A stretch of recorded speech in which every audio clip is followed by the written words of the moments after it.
भारत माता की, भारत माता की। ना तेलंगाना,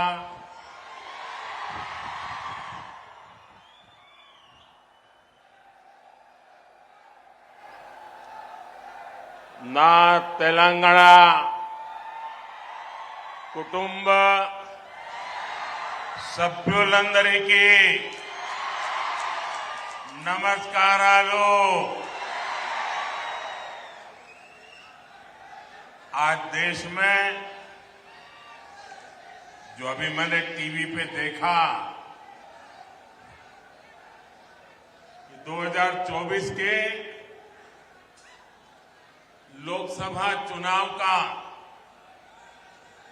बिगुल बजने जा रहा।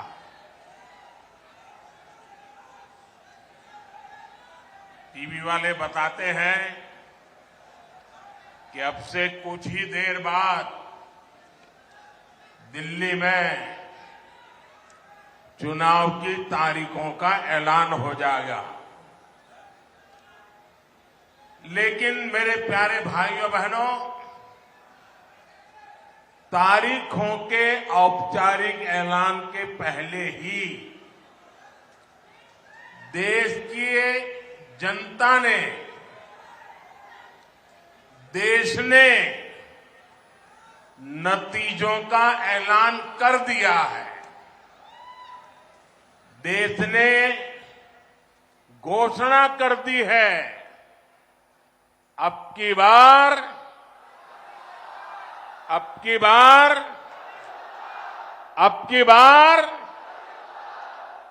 नागर कुर्नूल का ये जन सैलाब,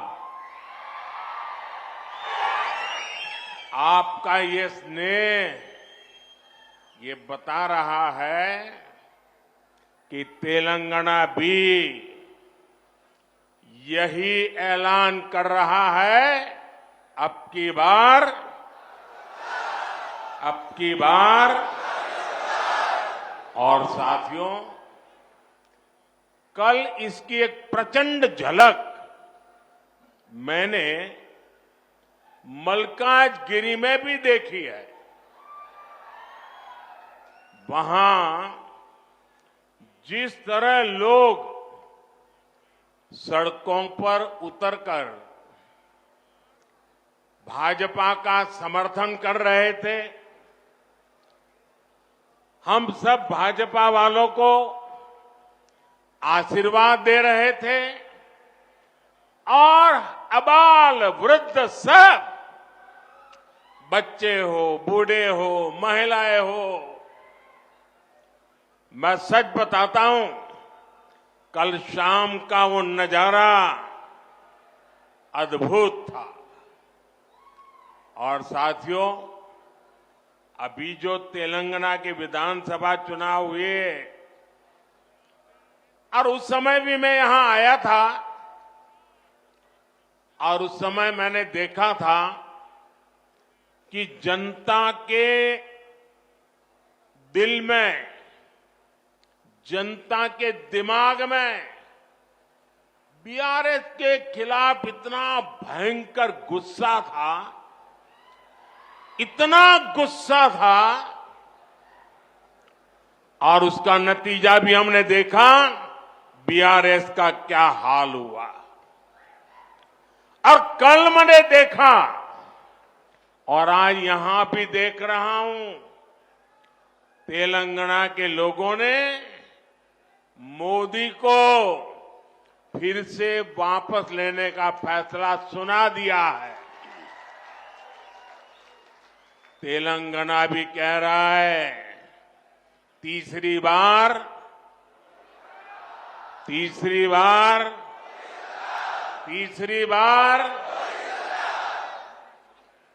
నా తెలంగాణ కుటుంబ సభ్యులందరికీ నమస్కారాలు అన్న తెలుగు సంబోధనతో మాననీయ ప్రధానమంత్రి ప్రారంభించారు.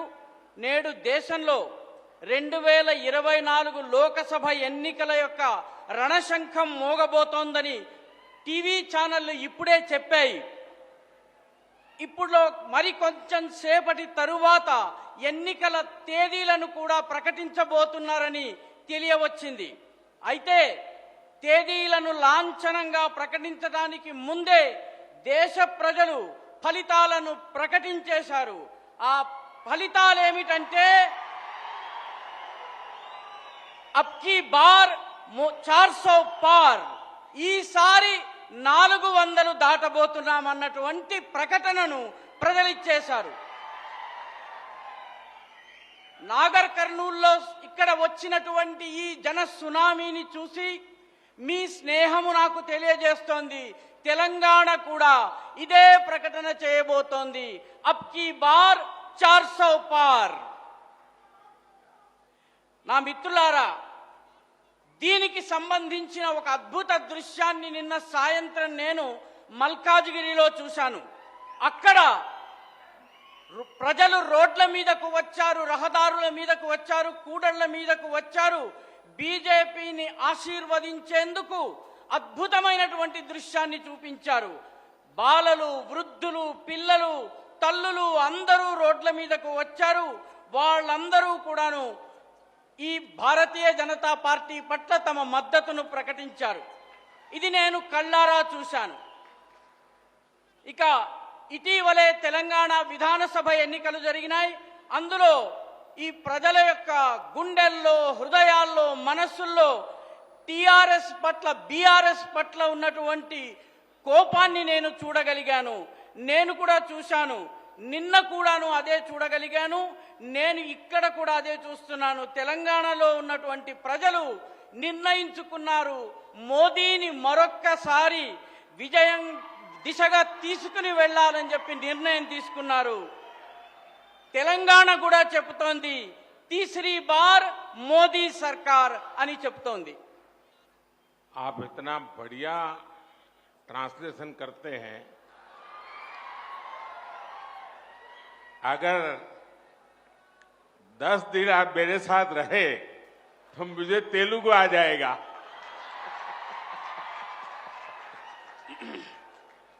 बताइए. ఈ అనువాదము చాలా బాగుంది.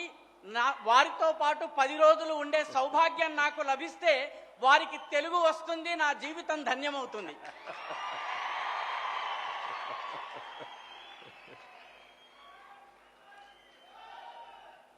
साथियों,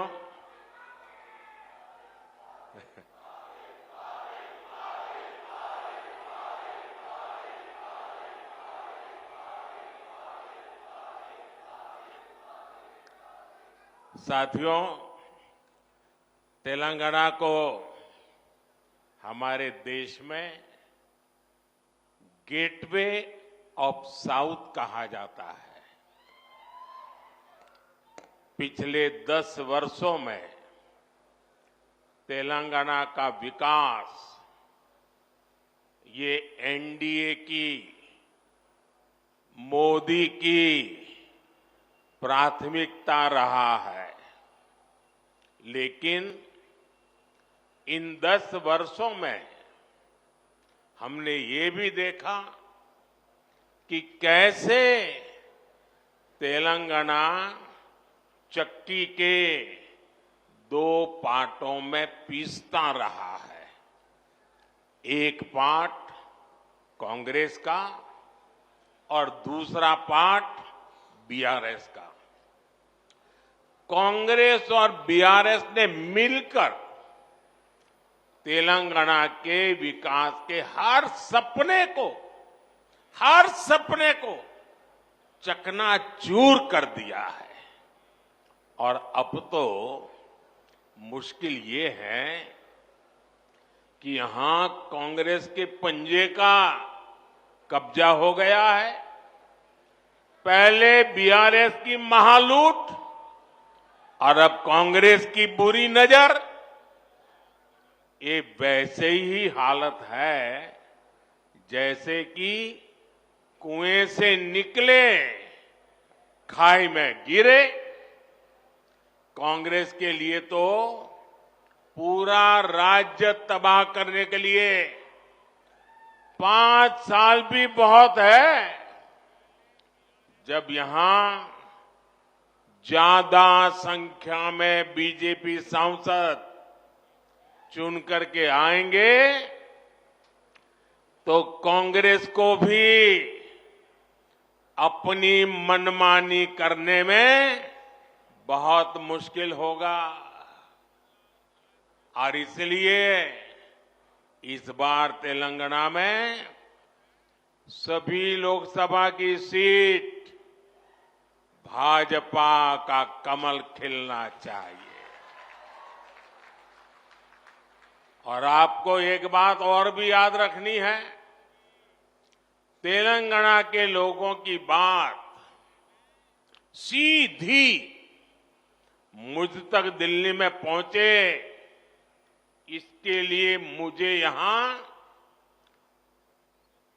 सभी सांसद जीत करके आए तो बहुत बड़ी मदद मिल जाएगी, ताकि मैं आपकी अच्छी सेवा कर सकूं।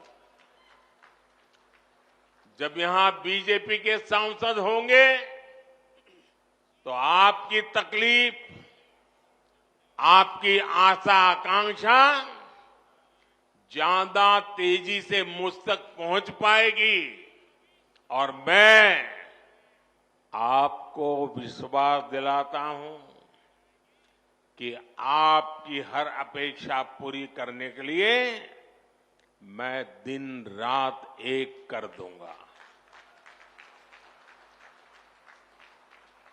మిత్రులారా, తెలంగాణను దక్షిణ భారతదేశపు ముఖద్వారము అని చెప్తారు.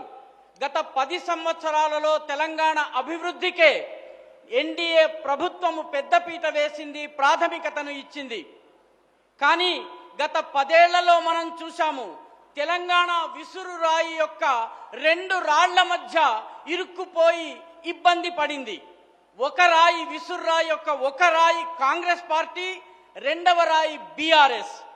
కాంగ్రెస్ బీఆర్ఎస్ ఈ రెండు కలిసి తెలంగాణ అభివృద్ధికి సంబంధించిన ప్రతి కలను పొడి పొడి చేసేశారు, సర్వనాశనం చేసేశారు. ఇప్పుడు సమస్య ఏంటంటే కాంగ్రెస్ యొక్క దుష్ట పిడికిలి చేతిలోకి ఈ రాష్ట్రం వెళ్ళింది. అప్పుడు బీఆర్ఎస్ మహా లూటీకి పాల్పడింది. ఇప్పుడు కాంగ్రెస్ యొక్క దుష్ట దృష్టి మన మీద, చెడు దృష్టి మన మీద పడింది. ఇప్పుడు మన పరిస్థితి గొయ్యిలో నుంచి బయటకొస్తే నుయ్యిలోకి వెళ్ళాము, పొయ్యిలో నుంచి బయటకొస్తే పెనంలోకి వెళ్ళాము.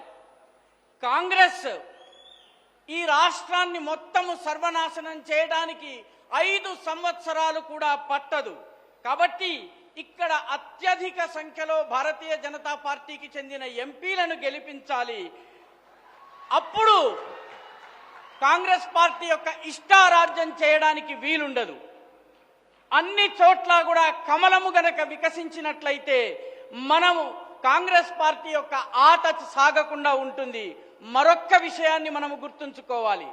తెలంగాణలో ఉన్నటువంటి ప్రజల యొక్క మాట నాకు నేరుగా ఢిల్లీలో ఉన్న నాకు చేరాలన్నట్టయితే ఇక్కడ అన్ని సీట్లలోనూ భారతీయ జనతా పార్టీకి చెందినటువంటి ఎంపీలు విజయం సాధించాలి.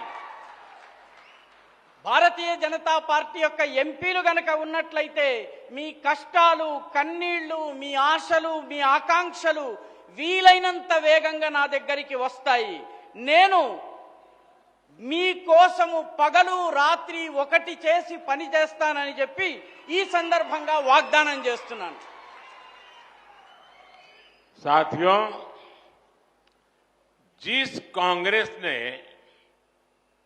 7 दशकों में 7 डेकेड देश को झूठ और लूट के सिवा कुछ नहीं दिया, वो तेलंगाना का विकास कभी भी नहीं कर सकती। आप मुझे बताइए, कांग्रेस ने दशकों तक देश में गरीबी हटाओ का नारा दिया, लेकिन गरीब के जीवन में कोई बदलाव आया क्या? कांग्रेस ने एससी, एसटी, ओबीसी को वोट बैंक के तौर पर इस्तेमाल किया। लेकिन इस समाज के हालात सुधरे क्या? बदलाव तब आया जब देश ने मोदी को पूर्ण बहुमत का आशीर्वाद दिया और मोदी को आपकी सेवा करने का मौका दिया। क्योंकि बदलाव की एक ही गारंटी है, मोदी की गारंटी। लेकिन पिछले 10 वर्षों में पहली बार गरीब परिवारों के बैंक अकाउंट खुले, पहली बार करोड़ों गरीबों को पक्के मकान का सुख मिला, पहली बार गरीब को टॉयलेट, नल से जल, बिजली का कनेक्शन, मुफ्त वैक्सीनेशन, ऐसी अनेक सुविधाएं गरीब के घर तक पहुंची। पहली बार लाखों गांवों ने रात में बिजली का उजाला देखा। इसी बदलाव का परिणाम है कि पिछले 10 वर्षों में पहली बार 25 करोड़ लोग गरीबी से बाहर आए हैं। ऐसा ही तेज बदलाव हम सबको मिलकर तेलंगाना में भी लाना है। మిత్రులారా, కాంగ్రెస్ 7 దశాబ్దాలుగా ఈ దేశంలో झूठ और लूट, మోసము, దోపిడీ ఈ రెండిటి తప్ప మూడవ పని చేయలేదు. కాబట్టి ఆ పార్టీ తెలంగాణను అభివృద్ధి చేయలేదు. మీరు నాకు చెప్పండి, కాంగ్రెస్ దశాబ్దాల కొద్దీ గరీబీ హటావో, పేదరికాన్ని నిర్మూలిస్తామని చెప్పింది. కానీ పేదల జీవన ప్రమాణాలు మెరుగుపడ్డాయా? కాంగ్రెస్ ఎస్సీ, ఎస్టీ, ఓబీసీలను ఓటు బ్యాంకుగా చూపించి ఉపయోగించుకుంది. కానీ వారి జీవితాలు మెరుగుపడ్డాయా? మార్పు ఎప్పుడొచ్చిందంటే, మార్పు మోదీకి మీరు పూర్తి మెజారిటీని ఇచ్చి ఆశీర్వాదం ఇచ్చినప్పుడు మాత్రమే, సేవ చేసేటటువంటి అదృష్టాన్ని కలిగించినప్పుడు మాత్రమే వచ్చింది. ఎందుకంటే మార్పుకి ఉన్న ఏకైక గ్యారంటీ ఏమిటంటే అది మోదీ గారి యొక్క గ్యారంటీ. గత 10 సంవత్సరాల్లో మొట్టమొదటిసారి పేద కుటుంబాలు బ్యాంక్ అకౌంట్ తెరుచుకోగలిగాయి. మొట్టమొదటిసారి కోట్ల మంది పేదలకు సొంత ఇళ్ల ఆనందం లభించింది. మొట్టమొదటిసారి టాయిలెట్ లభించింది, నల్లా నుంచి నీళ్లొచ్చాయి, విద్యుత్ కనెక్షన్ వచ్చింది, ఉచితంగా వ్యాక్సినేషన్ టీకాలు ఇవ్వడం జరిగింది. ఈ సదుపాయాలన్నీ లభించాయి. మొట్టమొదటిసారి లక్షలాది గ్రామాల ప్రజలు విద్యుత్ వెలుగుల్ని చూడగలిగారు. ఈ మార్పు యొక్క పరిణామ స్వరూపంగానే గత 10 సంవత్సరాల్లో మొట్టమొదటిసారి 25 కోట్ల మంది ప్రజలు పేదరికం నుంచి బయటకు రాగలిగారు. ఇటువంటి వేగవంతమైన మార్పును తెలంగాణలో కూడా మనము తీసుకుని రావాలి. साथियों, मोदी को आपसे वोट लेकर अपने परिवार के लोगों के लिए कुर्सी और अपने परिवार के लोगों के लिए बैंक बैलेंस की व्यवस्था नहीं करनी है। मोदी का तो परिवार 140 करोड़ देशवासी है और न ही मोदी को कुर्सी पर बैठ करके सत्ता सुख भोगना है। 23 साल से पहले मुख्यमंत्री के रूप में और अब प्रधानमंत्री के रूप में आपने मुझे सेवा का मौका दिया है।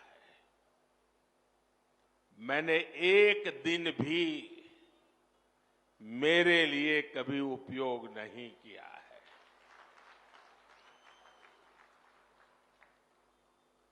अगर मैंने कुछ किया है, अगर मैं जिया हूं, अगर मैं दिन रात काम करता रहा हूं, तो वो सिर्फ और सिर्फ मेरे 140 करोड़ परिवारजनों के लिए। इसलिए मोदी की गारंटी का मतलब होता है गारंटी पूरी होने की गारंटी। जब मोदी कहता है कि आर्टिकल 370 को खत्म किया जाएगा, तो ये होकर रहता है। जब मोदी कहता है कि रामलला अपने घर आएंगे, तो ये होकर रहता है। जब मोदी कहता है कि हमारी अर्थव्यवस्था मजबूत होगी, तो भारत दुनिया की सबसे तेज गति से बढ़ने वाली अर्थव्यवस्था बन जाता है। यही तो है मोदी की गारंटी।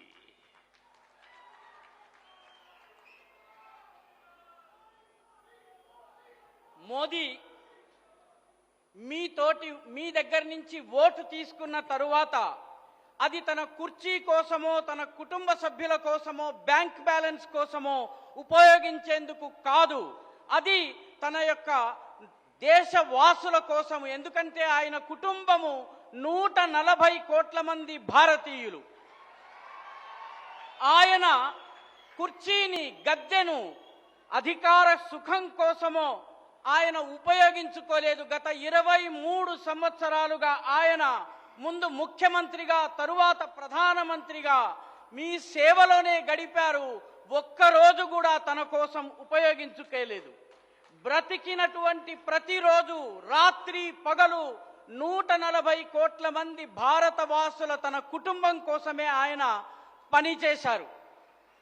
అందుకే మోదీ ఇచ్చే గ్యారంటీ అంటే గ్యారంటీ పూర్తిగా అమలయ్యేటటువంటి గ్యారంటీ. అందుకే మోదీ గనక ఆర్టికల్ 370 తొలగిస్తామని చెప్పినట్టయితే అది తొలగిపోతుంది. మోదీ గనక రామ్లలా తన భవ్య దివ్య మందిరంలో స్వగృహంలో ప్రవేశిస్తాడని చెబితే అది అయి తీరుతుంది. మోదీ ఈ ఆర్థిక వ్యవస్థ బలోపేతం అవుతుందని చెబితే భారత్ ప్రపంచంలోనే అన్నిటికన్నా వేగవంతంగా అభివృద్ధి చెందేటటువంటి ఆర్థిక వ్యవస్థగా మారుతుంది. ఇదే మోదీ యొక్క గ్యారంటీ. साथियों, हमारी सरकार की योजनाओं का लाभ तेलंगाना के जन जन तक पहुंचे, इसके लिए हमने दिन रात काम किया है।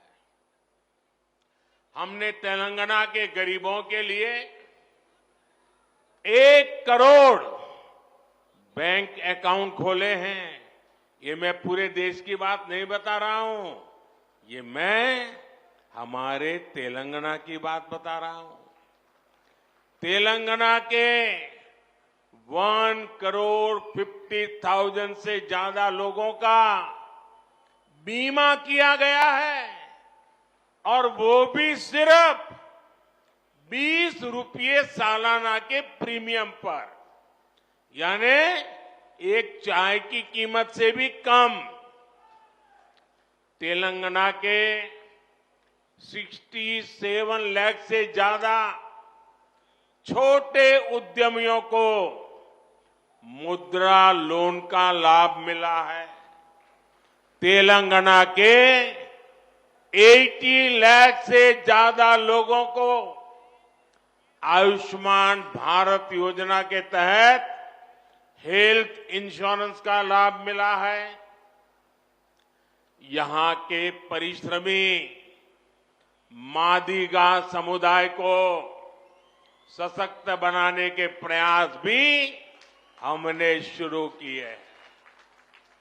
ये प्रयास जारी रहेंगे और ये भी मोदी की गारंटी है। మా ప్రభుత్వం యొక్క ప్రణాళికలను యోజనలను దాని లాభాన్ని తెలంగాణ ప్రజలకు లభించేందుకు ప్రతి వ్యక్తికి అవి చేరేందుకు మా ప్రభుత్వము పగలు రాత్రి పనిచేసింది। తెలంగాణలో ఉన్నటువంటి పేదల కోసము 1 కోటికి పైగా బ్యాంక్ అకౌంట్లను తెరవడం జరిగింది। తెలంగాణలోని 1,50,000కు పైబడి ప్రజలకు ఆరోగ్య బీమా చేయించడం జరిగింది కేవలం ఏడాదికి 20 రూపాయల ప్రీమియంతో। అంటే చాయ్ కన్నా కూడా తక్కువ ఖరీదుతో ఆరోగ్య బీమా లభించింది। తెలంగాణలోని 67 లక్షలకు పైబడి చిన్న వ్యాపారులకు ముద్రా లోన్లు లభించాయి। తెలంగాణలోని 80 లక్షలకు పైబడిన వ్యక్తులకు ఆయుష్మాన్ భారత్ పథకంలో అంతర్భాగంగా ఆరోగ్య బీమా లభించింది। ఇక్కడ ఉన్నటువంటి కష్టించి పనిచేసే మాదిగ సముదాయాన్ని బలోపేతం చేసేందుకు కూడా మేము ప్రయత్నం చేస్తున్నాము। ఈ ప్రయత్నాలు కొనసాగి తీరుతాయి। ఇది కూడా మోదీ గారు ఇస్తున్నటువంటి గ్యారంటీ। साथियों, हमारी सरकार की इन योजनाओं का सबसे ज्यादा लाभ एससी, एसटी, ओबीसी महिलाओं और किसानों को मिलता है। यही सही मायनों में सामाजिक न्याय की लड़ाई है। लेकिन इन योजनाओं का सबसे ज्यादा विरोध किसने किया? इसका विरोध ये कांग्रेस और बीआरएस जैसे भ्रष्टाचारी और परिवारवादी लोग हैं जो सामाजिक न्याय के नाम पर राजनैतिक रोटियां सेकते हैं। आप मुझे बताइए, जिन लोगों ने एससी, एसटी, ओबीसी के लोगों को हमेशा अपमानित किया है, क्या वो लोग इस समाज का भला होते देखना चाहेंगे क्या? ये वो लोग हैं जिन्होंने कभी बाबा साहब को चुनाव हराने के भरसक प्रयास किए थे। इन्होंने एसटी समाज से आने वाली द्रौपदी मुर्मू जी को भी राष्ट्रपति चुनाव हराने के लिए पूरी कोशिश की थी। आज आप खुद देख रहे हैं कि कांग्रेस सरकार के डिप्टी सीएम जो एससी समुदाय से हैं, उनको कैसे अपमान किया जा रहा है, उनका कैसे अपमान हो रहा है। तेलंगाना के लोगों ने उन तस्वीरों को देखा है कि कांग्रेस के नेता ऊपर बैठते हैं, लेकिन एससी समुदाय के नेता को जमीन पर बैठाया जाता है। మిత్రులారా, మా ప్రభుత్వం యొక్క పథకాలన్నిటి వల్ల అత్యధికంగా లాభం పొందేటటువంటి వాళ్ళు ఎస్సీలు, ఎస్టీలు, ఓబీసీలు, మహిళలు మరియు రైతులు, వీళ్ళకే అత్యధిక లాభము దొరుకుతూ ఉంటుంది। ఇదే నిజమైనటువంటి సామాజిక న్యాయం యొక్క పోరాటము. కానీ ఈ యోజనలు అత్యధికంగా ఇవి ప్రజలకు అందకుండా అడ్డుకుంటున్నది ఎవరు? ఇది బీఆర్ఎస్ కాంగ్రెస్ యొక్క అవినీతి పాలకులు, కుటుంబ పాలనను ప్రోత్సహించేవాళ్ళు. వాళ్ళు సామాజిక న్యాయం పేరిట రాజకీయ రొట్టెలను కాల్చుకుని తింటున్నారు తప్ప మరేమీ చేయటం లేదు. మీరు నాకు చెప్పండి, ఎస్సీ ఎస్టీ ఓబీసీ ప్రజలను నిత్యము అవమానాలకు గురి చేసే వాళ్ళు సమాజాన్ని అభివృద్ధి చెందుతూ చూడగలరా? అదేవిధంగా వాళ్ళు పరమపూజ్య బాబాసాహెబ్ అంబేద్కర్ ఎన్నికల్లో ఓడించేందుకు అన్ని రకాలుగా ప్రయత్నించిన వాళ్ళే వీళ్ళే ఎస్టీ సమాజం నుంచి వచ్చినటువంటి ద్రౌపది ముర్ము గారిని రాష్ట్రపతిగా ఎన్నిక కాకుండా ఆపినటువంటి వాళ్ళు వీళ్ళే. మీరే చూశారు ఇటీవలే వీళ్ళు ఉప ముఖ్యమంత్రిని ఎక్కడ కూర్చోబెట్టారు, మిగతా మంత్రులందరూ ఎక్కడ కూర్చున్నారు, ఏ రకంగా ఆయనని అవమానపరిచారు. తెలంగాణ ప్రజలు ఆ ఫోటోలను చూశారు. ఏ రకంగా కాంగ్రెస్ నేతలు పైన కూర్చున్నారు, ఎస్సీ సముదాయానికి చెందినటువంటి నాయకుణ్ణి కింద కూర్చోబెట్టారు. साथियों,